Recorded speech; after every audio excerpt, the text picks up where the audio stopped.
buenas noches, bienvenidos a Desacuerdo. Un saludo cordial a toda la gente que nos sigue a través de RTP y también a través de Canal Red en España. Bien, en Bolivia en mayo se va a producir algo tremendamente importante, que es el sistema de seguridad social en el país. Se transforma completamente, pasa completamente a manos de la gestora pública. Quiere decir que más o menos 160.000 millones de bolivianos van a ser administrados por la gestora pública. De alguna manera esto no es nuevo. El hecho de que el Estado administre las jubilaciones de los trabajadores no es algo nuevo. De hecho, más de 50 años el Estado estuvo administrando las pensiones de los jubilados hasta que este sistema quebró, ¿no? Lo habíamos explicado en un anterior programa. El sistema quebró precisamente porque la cantidad de aportes, digamos, no estaba siendo suficiente para la cantidad de jubilados. Los años de vida de jubilación eran muy pronto, etcétera. O sea, toda una serie de factores que hicieron que este sistema caiga y que empiecen a trabajar en nuestro país las AFPs, ¿no? Que son los sistemas de pensiones privados, ¿no? Que llegaron a nuestro país y que funcionaron más o menos 27 años. A ver, ¿qué tiene de bueno, digamos, el sistema de pensiones privada? Y es el hecho de que crea cuentas individuales, es decir, cada trabajador a partir de su aporte, ¿no? Es decir, tiene una cuenta además a la que le puede hacer seguimiento cada mes, etcétera, etcétera, y de alguna manera ese trabajador siente que como es su ahorro, su cuenta, etcétera, está segura. El problema de este sistema era que evidentemente no era solidario con aquellos trabajadores que no habían tenido la oportunidad de hacer los aportes, ¿no? Entonces, de alguna manera la gestora recupera lo mejor de los dos mundos, esa solidaridad que había en el pasado y que de alguna forma precipitó la quiebra, ¿no? Y recupera el sistema individual de ahorro de cada uno de los trabajadores que habían planteado el sistema privado con las AFPs, ¿no? Entonces, la gestora se crea porque así lo autoriza, así lo indica, así lo establece la Constitución Política de Estado del 2009, y esto se refrenda con una ley, la Ley 065, para darse cumplimiento a que sea el Estado el que administre las pensiones. Ahora, yo quiero recordar un episodio del por qué incluso se constitucionaliza este hecho, ¿no? Que el sistema de seguridad social sea administrado por el Estado. Quiero traerlo a colación, y me importa que lo recordemos, al minero Eustaquio Picachú. El minero Eustaquio Picachú en el año 2004 se presenta, digamos, en la Asamblea Legislativa. Él era parte de esta generación sándwich que no podía jubilarse porque no tenía la edad suficiente para el sistema de jubilación privado y de alguna manera no le alcanzaban los aportes. Entonces era toda una generación que quedó entre el anterior sistema de jubilación que no tenían los años suficientes y el nuevo sistema de jubilación que no tenía los aportes suficientes, es decir, toda una generación que quedó un poco al aire, ¿no?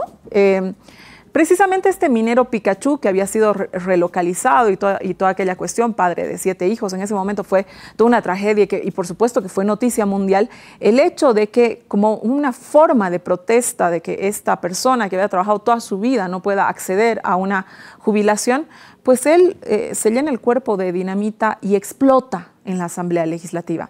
De ahí, de alguna manera, surge una sensibilidad, un criterio de alguna manera generalizado y de consenso en nuestro país, ¿no es cierto? Porque los sistemas que tienen que ver con seguridades sociales, etcétera, sean necesariamente administradas por el Estado. Había como una suerte de una ideología más favorable, digamos, a que el Estado sea el que administre estos dineros, ¿no? Cabe recordar dos cosas más antes de dar inicio a nuestra primera entrevista. Las AFPs en su tiempo en Bolivia se han llevado más o menos casi de 250 millones de dólares en utilidades. 250 millones de dólares es muchísimo dinero. Y si uno más o menos calcula el tiempo que las AFPs han estado en Bolivia, casi que representa a $1 millón al mes. Con $1 millón al mes este país puede hacer muchísimas cosas. Por ejemplo, pagar 1000 ítems de maestros que ahora mismo están marchando, ¿no es cierto? Pudo con $250 millones construir 5 hospitales de tercer nivel en nuestro país que tanta falta nos hacen. Es decir, se pudo hacer una serie de cosas con este dinero. Hay muchas interpelaciones en torno a qué se puede hacer con esas utilidades que se reciban de las AFPs. Ahí entran muchas interpelaciones. Se han escuchado de que, bueno, cómo se va a hacer una inversión en empresas públicas. Y yo quiero también recordar en este programa que el dueño de una de las AFPs hizo una compra ilegal de lo que fue el Yoita Aéreo Boliviano. ¿Sí? Es decir, una empresa que luego quebró, etcétera, etcétera. ¿No es cierto? Es decir, no es nuevo tampoco que el sistema o las AFPs o sus dueños hayan hecho inversiones en empresas estatales con el apartado, ¿no?, de que esa inversión en esa empresa fue toda una inversión trucha, ¿no? Es decir, le vamos a llamar trucha a una inversión que tuvo tremendos problemas y que lo conocemos perfectamente bien. Solamente hace falta abrir las hemerotecas, abrir un poco el pasado y recordar qué era y cómo se manejaban las cosas en este país. Ahora, evidentemente han pasado los años, ¿no? El clima ideológico en el país ha cambiado. Hemos visto esta semana una cosa que nunca hubiéramos esperado ver, que es, por supuesto, que dirigentes sindicales de los jubilados, ¿no?, estén defendiendo las AFPs, estén defendiendo que sean empresas privadas las que administren sus pensiones en desmedro de la capacidad del Estado para administrar esas pensiones. De esto, sobre todo, más que la parte técnica, porque creo que la parte técnica en un anterior programa y creo que la gestora lo ha ido explicando, quiero hacer algunas intervenciones, preguntas políticas, ¿no?, de tipo más político al director de la gestora, Jaime Durán, que esta noche va a estar con nosotros. En una segunda parte muy pequeña, hoy día es 9 de abril, recordamos 71 años de la Revolución del 52, queremos hablar con el doctor en Ciencias Políticas Manuel Suárez en un contacto corto para ver cómo la ideología de esa revolución sigue teniendo o no sigue teniendo influencia en la política actual. Quédese en este desacuerdo. Buenas noches. Buenas noches, volvemos a este desacuerdo para iniciar nuestra entrevista con Jaime Durán, gerente general de la gestora pública. Jaime, es la segunda vez que te tengo en el programa. Parece que es un conflicto por oleadas, ¿no? No se ha podido explicar a la gente sigue teniendo movilizaciones para que este traslado que va a suceder hasta el 15 de mayo se suspenda. ¿Qué es lo que está pasando? Cuéntanos. Muy buenas noches, Susana. Un saludo cordial a toda la gentil audiencia del desacuerdo por el sistema de RTP. Bueno, yo lo que creo es que, como todo cambio, puede empezar con cierta desconfianza de la gente respecto a lo que va a ocurrir, ¿no? Sin embargo, nosotros hemos estado explicando a través de los medios de comunicación cuáles son las características que tiene la administración de la gestora, cómo funcionan los patrimonios autónomos, los beneficios que la administración de la gestora va a tener para los jubilados y los asegurados. Y yo creo que poco a poco la gente está comprendiendo que este sistema es una buena idea y que responde a características muy particulares que tienen que ver con toda la historia que hemos tenido en relación a las pensiones y por qué, desde nuestro punto de vista, debe realizarse mediante una administración estatal. Bueno, además es un cumplimiento constitucional, Jaime. Exactamente, en realidad, como hemos ido explicando, la Constitución Política del Estado es muy clara en su artículo 45, establece que la administración del sistema de pensiones debe ser estatal, pero además este artículo indica que estos servicios no podrán ser privatizados ni concesionados. Bueno, tú, Susana, explicabas un poquito al principio de dónde viene toda esta historia, y si uno repasa lo que ha ocurrido en la década de los 90, Ahí se hablaba, por ejemplo, de un proceso de privatización de las pensiones, ¿no? Y que ha sido criticado fundamentalmente por los pocos beneficios que tenía, porque en esa época, en la ley 1732, los trabajadores se jubilaban únicamente con lo que ahorraban. Y, como bien se ha recordado en el programa, la muerte lamentable del minero Eustaquio Picachuri ha sido un parteaguas en el tema de pensiones. Por entonces, por ejemplo, se decretó la intervención del Servicio Nacional del Sistema de Reparto, pero además ya empezó a trabajarse al interior de los movimientos sociales la idea de que debería ser una administración estatal, es decir, recuperar la esencia de la solidaridad.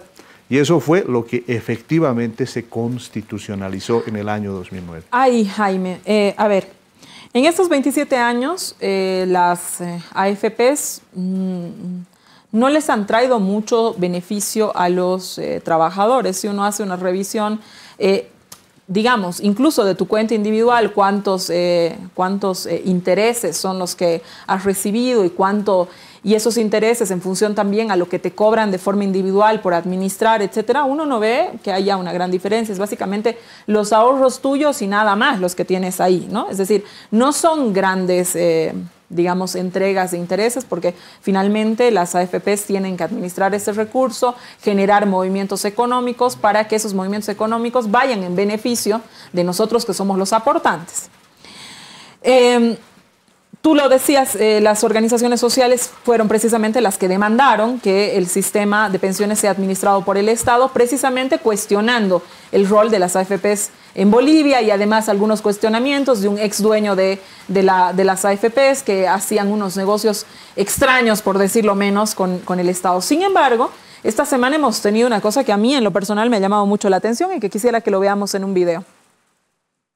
Entonces ustedes como jubilados van a elegir si van a la pública o la privada. Está ya en proyecto porque tenemos una comisión técnico-legal que está elaborando ya los responsables. Es que la estatal no pueden apropiar un dinero ajeno. Somos privados, particular nuestro. Mientras la privada va a administrar porque confiamos en las AFPs, por decirles. Pero entonces vamos a plantear otra AFP. Un jubilado defendiendo el sistema privado. ¿Qué te dice esto, Jaime? Bueno, yo creo que se trata de posiciones aisladas, ¿no? Precisamente el dirigente Ticona, que estaba explicando esta cuestión, tiene una organización que no es precisamente reconocida por las entidades nacionales. Pero más allá de todo eso, yo lo que creo es que muchas veces en algunos dirigentes no repasan precisamente los antecedentes que nos han llevado a este momento, ¿no? Porque, a ver, es interesante cómo la propia Constitución pone un tema que puede resultar extraño a los ojos, digamos, del siglo XXI, ¿no? Porque dice, estos servicios no podrán ser privatizados ni concesionados. ¿Y por qué el constituyente pone esta previsión? Lo que ocurría es que se estaba recordando todo lo que ha significado la lucha de los movimientos sociales contra la privatización, que por si acaso no solo se ha dado en Bolivia, sino en el mundo, ¿no? ¿Cuál es la crítica? Lo que ocurre es que las administradoras de fondos de pensiones ganan bastante dinero mientras el rendimiento de los fondos es bajo. Para que tengamos un orden de referencia, ¿no? Entre 1997 y el año 2022, las AFPs ganan 224 millones de dólares, que es una cifra bastante alta, ¿no? Mientras los fondos tienen un rendimiento alrededor del 3%, ¿no? Y lo que podemos ver ahora es que de no haberse hecho en el 2010 la creación del Fondo Solidario, ese fondo que permite que las pensiones más bajas aumenten, uno tendría que seguirse jubilando con lo que ha ahorrado y con un rendimiento que es bajo. Ahora ellas explican el entorno, etcétera, ¿no? Sin embargo, desde mi punto de vista, como hemos demostrado nosotros, aún con ese entorno y con las mismas reglas, se puede generar un rendimiento superior. En 2022, en promedio, hemos generado un rendimiento del 4,57% versus el 3,5% de las AFPs. Y claro, todavía no vamos a decir que ese rendimiento sea una maravilla, pero ya hemos dado una primera señal de cómo una empresa estatal puede mejorar el rendimiento, y hacia adelante es lo que vamos a hacer, porque ¿qué es lo que a nosotros nos interesa? Que la situación del futuro jubilado mejore, de tal manera que las pensiones sean dignas y nos permitan más o menos ir alcanzando referentes internacionales que tenemos al respecto. El rector de la Universidad Vicente Cuéllar, que como sabes, Jaime, es alguien que tiene mucho prestigio en Santa Cruz y además es el presidente del Comité Interinstitucional, que encuentra varias instituciones que han hecho, de hecho son bastante opositoras al gobierno de Luis Arce, pero ha hecho las siguientes objeciones. Vamos a verlo. En realidad estamos muy preocupados. ¿Por qué? Porque la ley establece claramente que las personas que van a administrar estas gestoras primero son nominados por el gobierno.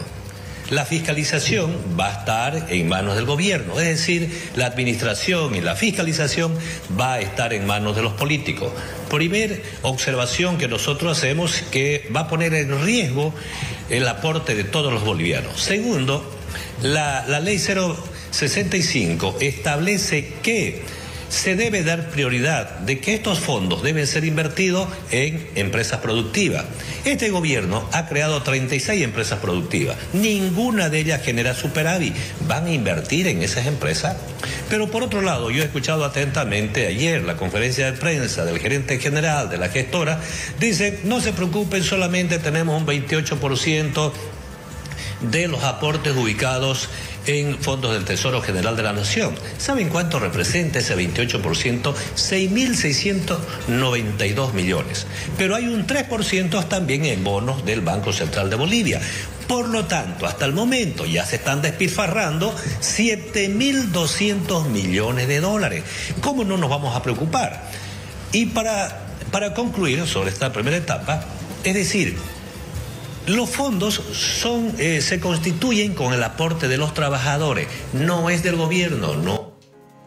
Administradores y fiscalizadores designados por el gobierno, inversión en empresas que no funcionan, solo tiene, señalaba una afirmación que tú hiciste, solo tienen el 28%, pero habla de una apropiación de 7.200 millones de dólares. ¿Qué respondes a todo esto? Bueno, lo primero, ¿no? No es que el Estado sea una figura unitaria, ¿no? Para utilizar, digamos, el ejemplo de las universidades son autónomas, es decir, forman parte del Estado, reciben recursos del Estado, sin embargo, lo que hacen ellas es pues tener su grado de autonomía, ¿no? Los municipios también tienen carácter autónomo, reciben recursos del Estado y tienen su autonomía. Entonces, un primer elemento que yo creo que hay que quitarse de la cabeza es que el Estado, si bien tiene constitucionalmente una figura unitaria, lo que tiene en su interior son diversas instituciones que tienen responsabilidades que llevar adelante. Ahora, en el caso, por ejemplo, de la gestora y la Autoridad de Pensiones y Seguros, la Autoridad de Pensiones y Seguros es la entidad que, de acuerdo a lo que establece la ley, tiene la función de fiscalizar y supervisar el funcionamiento de las administradoras de fondos de pensiones y la gestora. Ahora, ¿cómo es que lo hace? Lo hace mediante la revisión del cumplimiento de la ley. Por esa razón yo soy tan insistente en decir qué dice la norma y qué es lo que se tiene que cumplir. Esa es la razón de existir de la APS. Entonces, esa figura que alguna gente considera de que como la APS forma parte del gobierno, no va a observar a la gestora, es totalmente falsa, en realidad sí lo tiene. Pero además hay algunos aspectos interesantes que tiene la ley 065 que precisamente garantizan esta independencia, ¿no? Yo he estado explicando en los medios que, por ejemplo, los directores de la gestora, o sea, los miembros de la directiva, son elegidos por la asamblea por determinados periodos. En otras palabras, la asamblea se reúne. La asamblea legislativa. La asamblea legislativa nombra a un director y ese director tiene un periodo de funcionamiento de 3 a 5 años. ¿Cuál es la idea de que se haga esto? Precisamente de garantizar la independencia de las decisiones. ¿Cuándo se hará esta elección, Jaime? Yo calculo que se va a hacer en los próximos meses. Es parte, digamos, de la la mecánica de la propia asamblea y porque ahora estamos en una etapa de construcción. Entonces existen los mecanismos. Ahora, en relación a las inversiones que pueda hacer mediante la ley por si acaso habla de la priorización de empresas productivas. No dice absolutamente nada de las estatales. Ese es un primer elemento importante de verlo, ¿no es cierto? Lo que dice la ley, inviértase en empresas con prioridad, en empresas productivas. Si hay un privado desarrolla un emprendimiento y necesita que la gestora invierta en ese emprendimiento, lo va a hacer. Ahora, es importante que la población conozca cómo funciona el mecanismo, ¿no? Porque muchas veces se ve que la gestora lo que va a hacer es que uno va a tocar la puerta y se presta. No, no funciona así. Lo que tienen que hacerse son emisiones autorizadas en la Bolsa de Valores. La Bolsa de Valores boliviana, así como son todas las bolsas, tiene un procedimiento bastante regulado para las emisiones. ¿Qué es lo que hace el regulador? En nuestro caso, la Autoridad de Supervisión del Sistema Financiero. Revisa todas las cuentas, revisa que esas empresas sean solventes, que hayan tenido utilidades, que las garantías que están emitiendo sobre esas emisiones sean reales y recién uno puede emitir en el mercado de valores. Estas reglas son aplicables tanto a las empresas privadas como a las empresas estatales. De hecho, algunas empresas estatales han estado realizando emisiones y han estado cumpliendo fielmente con sus obligaciones. Y bueno, en relación a lo que se indica de las inversiones que se hace en títulos del Tesoro, ahí importante aclarar primero, en este momento las AFPs no tienen inversiones del Banco Central, lo que tienen son inversiones en bonos del TGN y bonos soberanos de carácter internacional. Un primer elemento es que el rector lamentablemente da a entender que estos recursos ya se habrían gastado y que no tienen retorno. Eso es totalmente falso. Lo que ocurre es que las AFPs han invertido en estos bonos del Tesoro y lo que está haciendo, y repito, está haciendo el Tesoro General de la Nación es cumplir fielmente el cronograma de maduración de esos instrumentos. ¿Eso qué quiere decir? Que cuando pase el tiempo, digamos unos 5 o 10 años, el Tesoro lo que hace es devolver el capital y si digamos se ha invertido en bonos con cupón quiere decir un pago que puede ser anual, está cumpliendo con los cupones y si es a término, también está devolviendo los intereses. En ese sentido, no ha existido ningún problema con las inversiones que han hecho en el Tesoro y tampoco va a existir, ¿no es cierto? ¿Por qué? Porque así está organizado el sistema, de esa manera funciona y de esa manera va a funcionar a lo largo del tiempo. Jaime, en esta misma intervención el rector plantea que haya un referéndum para ver si la gente quiere que funcione o no la gestora. Bueno, desde mi punto de vista, un referendo o cualquier alternativa, lo que tiene que cumplir son los pasos que manda la ley, ¿no es cierto? Es decir, la gente siempre tiene la posibilidad de dar su punto de vista, pero tiene que ser en el marco de la ley. Yo me he estado ocupando de explicar a la gente la vigencia de la Constitución Política del Estado, que reitero, plantea con claridad en el artículo 45 que la administración del sistema de pensiones debe tener carácter estatal y que no pueden ser privatizados ni concesionados. Al respecto, si me permite, Susana, yo he estado revisando la prensa, porque en Bolivia tenemos constitucionalistas muy entendidos sobre la materia, e interesantemente el análisis que realizan muestra con absoluta claridad que esta previsión está vigente, es decir, eso es lo que manda la Constitución.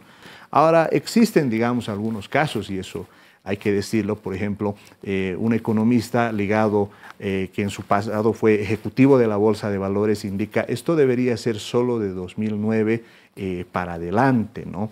Sin embargo, yo ahí he explicado y le he hecho recuerdo de que en realidad el sistema integral de pensiones, en uno de sus principios, se basa en la integralidad, ¿no es cierto? En ese sentido, gran parte de los jubilados, de hecho, más del 69% de estos jubilados lo ha hecho a partir del año 2009. Entonces, la gran mayoría se encuentra trabajando en el sistema y estas opiniones o estas ideas de dividir el sistema no van a funcionar con toda sinceridad. Entonces, está vigente el principio constitucional y cualquier alternativa, desde mi punto de vista, tiene que tener las bases legales sólidas, porque de lo contrario, pues se torna inviable. Bien. El analista Gonzalo Chávez, el analista económico Gonzalo Chávez, ha publicado un artículo sobre el tema que comienza con la siguiente frase.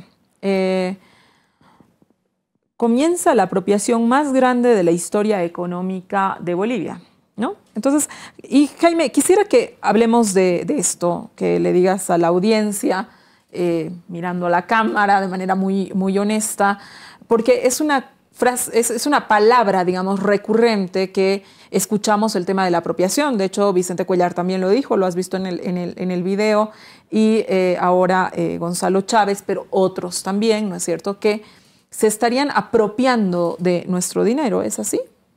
Eso es totalmente falso, ¿no? A ver, y me voy a permitir unos segundos de tu tiempo, Susana. Lo que pasa es que los fondos están bajo una figura jurídica que se llama del patrimonio autónomo. Es decir, en este momento no forman parte del patrimonio de las AFPs ni van a formar parte de la gestora. A ver, ¿cómo funciona esto del patrimonio autónomo? Supongamos, digamos, que yo soy un padre y mi hijo tiene ya 18 años y yo quiero crear un fondito, tengo ahorrados $10,000 para que estudie. Pero aquí viene lo interesante. No quiero darle los $10,000 porque yo sospecho que se los va a gastar inmediatamente. Entonces creo un patrimonio autónomo, me consigo un administrador y le digo, con estos $10,000 constituye un patrimonio autónomo con la siguiente regla. Mes a mes, con lo que usted invierta, le va a dar $100, ¿no? Entonces empieza a funcionar y le dan al niño o al joven en este caso los $100, pero de pronto él agarra y dice, yo no quiero los $100, yo quiero los $10,000 porque voy a invertirlo, voy a hacer cosas. Y el administrador le dice, no, usted no puede utilizar esos $10,000 porque son un patrimonio autónomo. Entonces, esta explicación me permite mostrar a la gente cómo funciona. Los fondos, los aportes están dentro de estos patrimonios autónomos, no pertenecen a la AFP, no van a pertenecer a la gestora y menos van a pertenecer al Estado. Ahora, en cierto sentido, sí son ahorros de los trabajadores, pero esta figura del patrimonio autónomo, fíjense qué interesante es, no hace que, por ejemplo, uno vaya como con la caja de ahorros y diga, yo tengo 100,000 bolivianos, lo voy a retirar, porque ahí la AFP y la gestora le vamos a decir, no, está en un patrimonio autónomo cuyo fin es la generación de pensiones. Así es como funciona. ¿Y por qué lo prevé la ley así? Porque si bien, digamos, uno puede tener la idea de que va a ahorrar a la vejez, para la vejez, las experiencias internacionales han mostrado que esto no funciona. Generalmente cuando uno ahorra, tiene una emergencia o de pronto decide comprarse un carro o comprarse una casa, etcétera, pero no prevé los recursos para la vejez. Por esa razón se han creado estas instituciones. Entonces yo quiero ser muy enfático, no se trata de ninguna apropiación, no hay ninguna confiscación. Y yo he pedido, y la verdad no me ha respondido hasta ahora nadie, a los analistas, a toda la gente que conoce sobre el tema, que me demuestren si hay una norma, un decreto, una resolución que hable de la apropiación, que hable de la confiscación. Lo que sí van a encontrar en todas estas normas es que se mantiene la figura del patrimonio autónomo y funciona de la forma en la que estoy describiendo. Bien, este mismo artículo, Gonzalo Chávez los acusa de que usarán ganzúas. Utiliza la palabra ganzúas. Ustedes, como saben, la ganzúa es un instrumento que se utiliza para abrir las puertas cuando uno no tiene la llave, ¿no? Normalmente este instrumento lo utilizan los ladrones para robar las casas. Bueno, él dice que estos utilizarán ganzúas para echar mano del dinero de las pensiones. ¿Es posible que se encuentre alguna forma de que ustedes, o sea, esta pregunta te la hago porque más allá de los candados que tú has venido explicando que suceden, existe un poco la sensación de la gente bueno, ya se ha explicado, no hay posibilidad de una apropiación, pero de que se va a echar mano de ese dinero para el Estado, para las necesidades fiscales del Estado, etcétera. Bueno, para decirlo con claridad, no es posible, ¿no? Yo conozco al profesor Chávez y la verdad siempre he tenido la idea de que él enseña también el tema de cómo funcionan las finanzas, ¿no? Por eso me he quedado un poquito extrañado con este tipo de declaraciones y la gente me va a entender muy bien cómo funciona, ¿no es cierto? A ver, cuando el Estado se relaciona con el sistema de pensiones, siempre relaciona activo contra activo. ¿Eso qué quiere decir? Que, por ejemplo, cuando las AFPs, en este caso, y la gestora en su momento, invierte en los bonos del Tesoro, lo que ocurre es que de acá sale dinero, o sea, de la gestora o de las AFPs, y va acá al Tesoro General de la Nación. A cambio, el Tesoro General de la Nación entrega bonos, por eso se llama activos. Entonces, este bono, estos papeles, generan un derecho sobre el Tesoro General de la Nación que dice: transcurrido el tiempo, usted me devuelve el capital y me devuelve los intereses. Así es como funciona cualquier sistema de inversiones, cualquier sistema financiero. Entonces, cuando se piensa, digamos, que esto va a dejar de funcionar, la gente un poco trata de inducir a otra gente de que estos sistemas pueden fallar fácilmente y en realidad no lo hacen. ¿Por qué razón? Porque la institucionalidad que está detrás de ellos hace que este mecanismo funcione eficientemente. De hecho, en el mundo lo que se indica es que los bonos del Tesoro tienen riesgo cero. ¿Por qué razón? Porque los estados siempre devuelven los recursos que se han prestado. Pueden tardar un poco más, pueden haber algunos estados que tengan algunos problemas, pero la base de la construcción de las instituciones se encuentra precisamente en estos mecanismos que funcionan de esa manera. Entonces, yo ahí quiero brindar todas las garantías para que las personas estén tranquilas en relación a que estos recursos van a estar bien administrados y que todo va a funcionar como lo estamos indicando. Jaime, cortito, porque esta ya es la última pregunta de nuestra entrevista, pero me parece fundamental hacerla. ¿La plata de las pensiones está en dólares o en bolivianos? Te lo pregunto porque ante la falta de reservas o ante la falta de dólares que hay ahorita mismo en el sistema financiero, ¿no es cierto? Se ha dicho que precisamente el momento del traslado de la gestora en este momento ocurre ante la falta de esta moneda, ¿no es cierto? O sea, más allá de la explicación que esto empieza el 2009, que la gestora ha tardado 13 años y que se está haciendo la implementación de la ley y toda aquella cuestión, yo quisiera que concretamente me contestes esta cuestión de si el dinero de las pensiones está en dólares, en bolivianos, y si esto tiene algo que ver con las reservas internacionales. Bueno, para ser cortos, la mayor parte, es decir, más del 95%, se encuentra en bolivianos. Más o menos el monto total de los fondos son 163.000 millones de bolivianos, ¿no? Por comodidad a veces hablamos de los 23.900 millones de dólares, pero la mayor parte está en bolivianos, ¿no? Ahora ahí no hay que preocuparse, lo que está mostrando el boliviano es una fuerte solidez en los últimos tiempos, está resistiendo todo este ataque especulativo que hemos tenido en las últimas semanas, pero además lo que debemos tomar en cuenta que las transacciones y también el ahorro que tenemos el sistema financiero está en bolivianos. Entonces, en ese sentido, indicarles, porque también he escuchado por ahí alguna especulación en el sentido de que todo este proceso sería pues para que podamos obtener los dólares de los fondos de pensiones. Eso es totalmente falso. Las AFPs en el ejercicio de su autonomía han decidido que la mayor parte de la cartera esté en bolivianos, lo cual, les digo, me parece a mí correcto porque es la moneda que más ha estado ganando en términos de rendimiento en los últimos años. Hubiese sido un error mantener toda la cartera en bolivianos, en dólares, perdón, porque los rendimientos hubiesen sido mucho más bajos. Bueno, Jaime, te agradezco mucho haber estado esta noche con nosotros y todas las explicaciones que nos has dado, creo que eran pertinentes. Esta semana han habido movilizaciones y me da mucho gusto que hayas podido estar con nosotros. Espero no tenerte una tercera vez porque que haya otra oleada de conflictos, pero si así es, eres bienvenido siempre.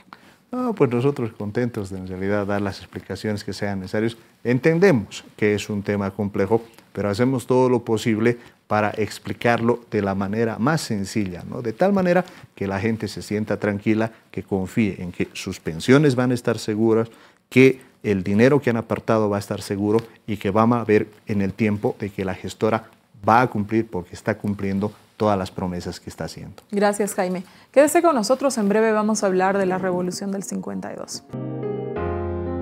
A 71 años de la Revolución del 52, un momento político que ha transformado definitivamente la vida política, institucional de nuestro país. Quiero hacer un breve contacto con el doctor en Ciencias Políticas, Manuel Suárez, que ha escrito mucho sobre esto, que ha hecho muchísimas comparaciones entre ese momento, ese MNR que llevó adelante esta revolución y el proceso de cambio del MAS. Manuel, buenas noches, bienvenido a Desacuerdo. Te agradezco mucho hacer este contacto porque sé que tampoco es que estás en Santa Cruz, estás en otro lugar, así que te agradezco mucho.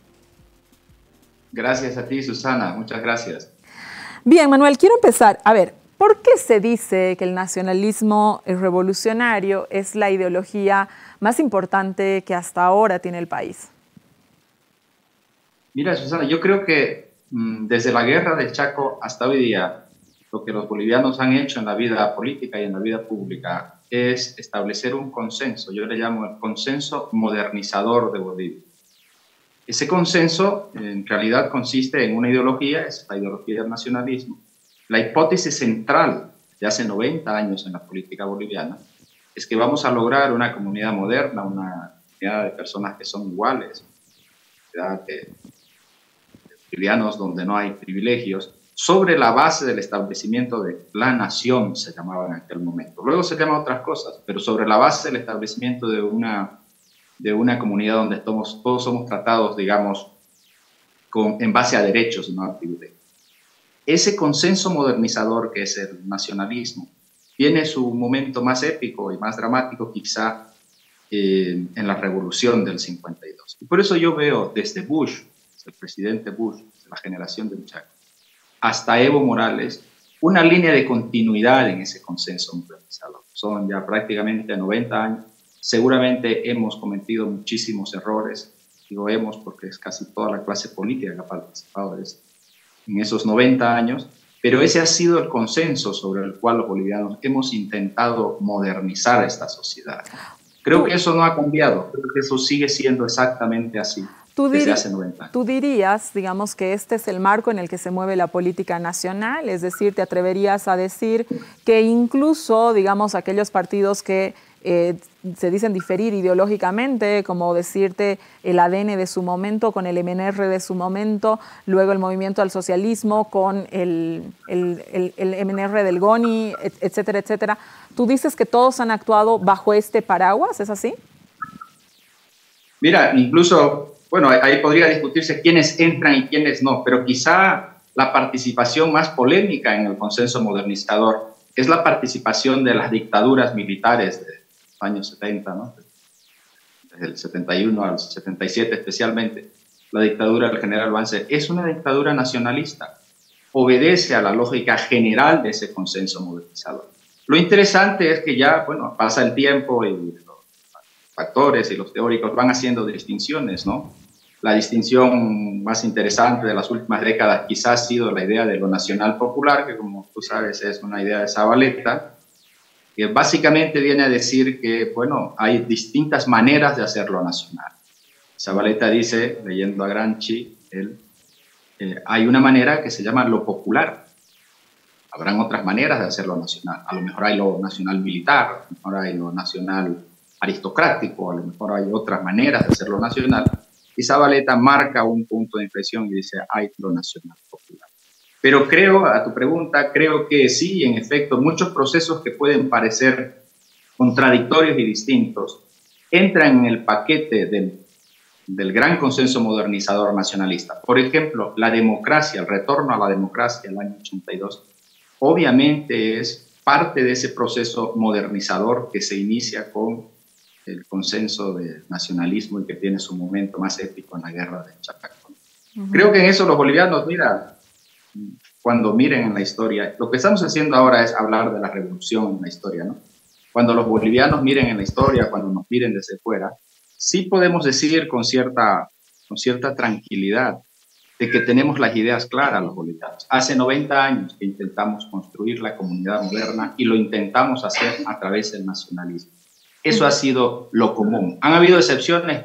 Claro que han habido excepciones. Me dijiste el GONI y para mí cabe la pregunta porque yo he trabajado con el GONI.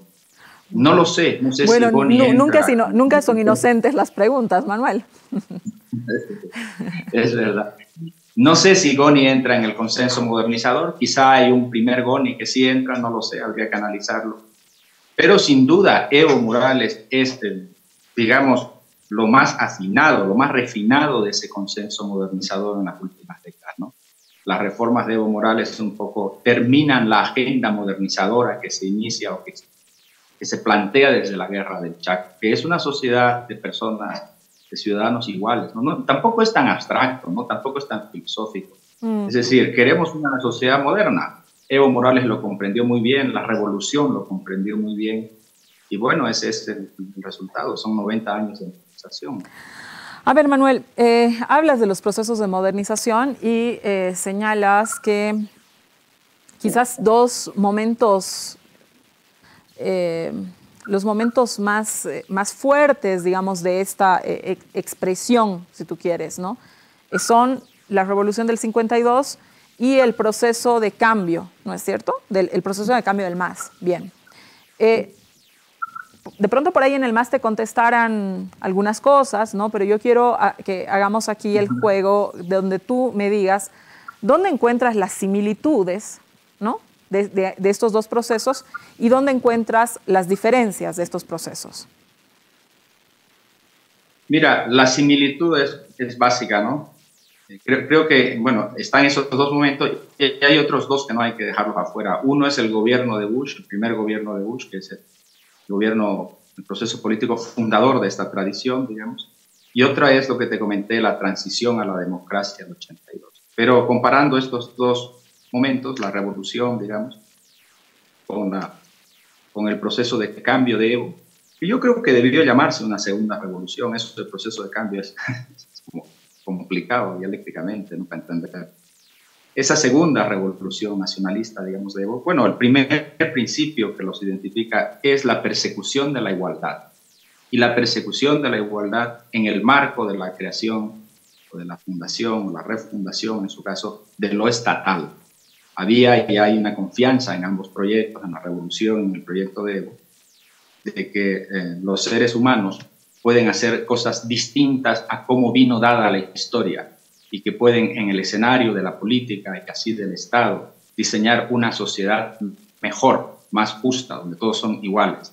Entonces, en ese sentido son procesos muy parecidos.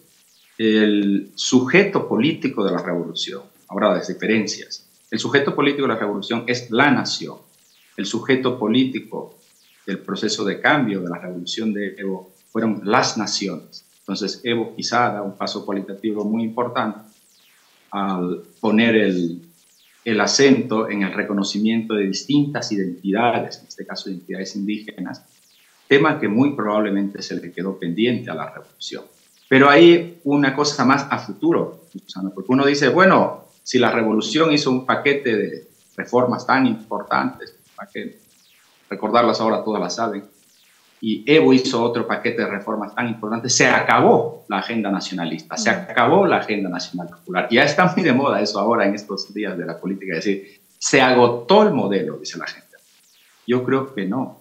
La construcción de la modernidad y una sociedad donde todos los bolivianos somos iguales, no solamente está inconclusa, quiere decir hay mucho camino por caminar, por ir por delante. No solamente está inconclusa, sino que no veo yo otra vía para seguir modernizando Bolivia que esa agenda. Hay otra agenda modernizadora en el mundo.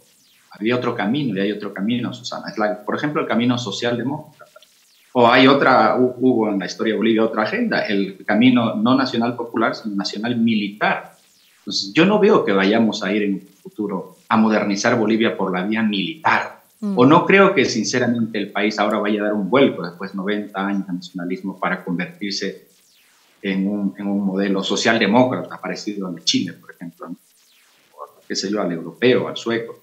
Creo que la agenda social, o la agenda nacionalista, la agenda modernizadora, tiene muchas cosas pendientes y la política boliviana, para bien o para mal, va a ir por esa vía. O sea, la revolución tiene muchas cosas parecidas a 2009, la constitución del 2009, y en adelante ambos procesos nos dan luces sobre lo que va a venir. Es una agenda aún más igualadora. Evo ha puesto el dedo en la llaga y ha trabajado muchísimo y con mucho éxito sobre la igualdad entre los bolivianos en términos de la igualación de los indígenas. Bueno, pero hay otras igualaciones que están pendientes, Susana. Por ejemplo, quizá la igualdad de género. Por ejemplo, la igualdad de condiciones de desarrollo entre las regiones. Esa sigue siendo una agenda igualadora, modernizadora y, en términos bolivianos, nacionalista. Quizá van a venir próximos gobiernos, nuestros hijos, no sé, que van a insistir en esos nuevos procesos modernizadores e igualadores. Y yo tengo la sensación que lo van a hacer en el marco de esta tradición nacionalista y, si quieres llamarla ahora, nacional popular. Manuel, para ir finalizando, lamentablemente tengo poco tiempo. Sí. ¿Qué opinas sobre esta agenda? De alguna manera, el MAS se apropia de toda esta agenda igualadora, de esta agenda que busca derechos, lo has dicho creo con mucha claridad. ¿Tú ves aún más que para hablar del futuro un poco que se aleja de esta agenda, que esta agenda le pertenece casi de manera exclusiva al MAS? La oposición permanentemente ha señalado que se ha acabado el proceso de cambio, de que es el fin del ciclo y qué sé yo, ¿no? Sin rescatar aquellos elementos un poco básicos que tú dices y que de pronto la gente los entiende como lo básico, que por ahí no está muy encantada con el MAS, pero va y le vota al MAS porque finalmente esa agenda es la que le resuena en la cabeza, ¿no?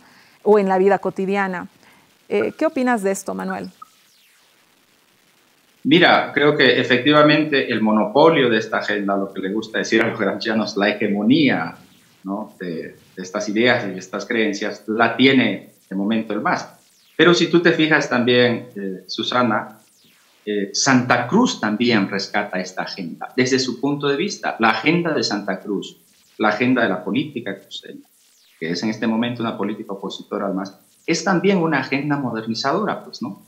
Es una agenda modernizadora que no va a renunciar, yo creo, a ninguno de los elementos de la gran agenda modernizadora nacional. Sí, Manuel, ahí te corto. Evidentemente es una agenda modernizadora, pero quizás no con los mismos elementos ideológicos que de pronto tiene el nacionalismo revolucionario o lo nacional popular, ¿no es cierto? Es decir, uno de pronto escucha que esas identidades cruceñas tan marcadas no son una agenda que de pronto alguien que no esté dentro de Santa Cruz la sienta incluyentes. Sí, entiendo porque es una crítica normal, ¿no?, al tema cruceño. Yo acabo de escribir un artículo, precisamente un ensayo sobre eso. Yo pienso que para entender Santa Cruz no hay mejor instrumento que René Zavaleta, que es quien mejor interpreta, creo, la nueva etapa de la modernización nacionalista a partir de lo nacional popular. Pero quizá eso sería otra entrevista. Pero lo que te estoy queriendo decir un poco es que el nacionalismo que pone en marcha Evo Morales, si bien políticamente es un nacionalismo que está controlado o monopolizado por el MAS, es una agenda nacional y es un nacionalismo en cada rincón del país, ¿no? Entonces yo no veo ningún proyecto a futuro, ni cruceño ni no cruceño, fuera de esa agenda, ¿no? Independientemente de que habrá seguramente personas y organizaciones que discrepan de frente con esta agenda, pero no veo camino ni en Santa Cruz ni en ningún sitio afuera de la agenda nacionalista. Fíjate un detalle, por ejemplo, el actual gobierno. Tú te preguntas cuáles eran los ejes modernizadores del presidente Evo Morales. Eran tres. Una era el cambio frente al neoliberalismo, tema ya visto por todos, ¿no? Él representaba un cambio incluso moral frente a otro era el indigenismo y otro era Otro tema de su agenda era el nacionalismo. Yo no veo al actual gobierno en ninguno de esos tres ejes. No es indigenista, particularmente no es indigenista, no es nacionalista. Y bueno, a lo mejor es antineoliberal, pero como eso está superado, tampoco termina siendo un proyecto antineoliberal. Pero pensar que el gobierno actual, a pesar de no sostener la agenda de Evo Morales, una gran agenda, hermosísima, Susana, a pesar de eso, va a renunciar a la tradición nacionalista, a la tradición del consenso modernizador. Pensar eso, yo creo que no cabe. El gobierno aún, y quizás Santa Cruz, como tú apuntas también, no ha encontrado su espacio en esta agenda modernizadora del nacionalismo boliviano, pero no veo dónde puedan buscar esa cosa de ir a buscar en el socialismo, buscar en otros espacios, digamos, distintos al nacionalismo boliviano. Va a ser muy difícil, Susana, o en el regionalismo cruceño. Va a ser muy difícil. Bueno, Manuel, se me ha acabado el tiempo, así que te agradezco haber estado esta noche con nosotros para recordar un poco esta revolución, estos 71 años de la revolución del 52, estos marcos donde se pueden comparar, donde se pueden encontrar similitudes con la gran revolución del MAS, ¿no? Así que te agradezco mucho haber estado esta noche con nosotros. Gracias, Manuel. Gracias a ti, Susana. Un abrazo a todos. Quédese con nosotros, volvemos a las conclusiones.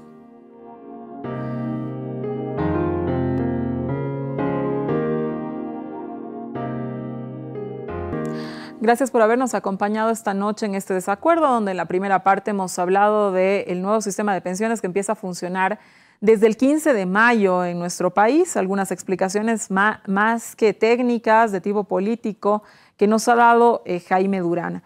También hoy, 9 de abril, se recuerdan 71 años de la Revolución del 52, un proceso que por supuesto ha transformado la vida política e institucional de nuestro país y que se compara mucho con el proceso de cambio o la revolución democrática y cultural que ha llevado adelante el movimiento al socialismo. Así que un programa bastante interesante a todos aquellos que son creyentes de la religión católica. Hoy día es Pascua, así que están celebrando, ¿no? Les deseo que sea definitivamente un día donde se renueve, un día de renovación, de renacimiento de fe y de esperanza.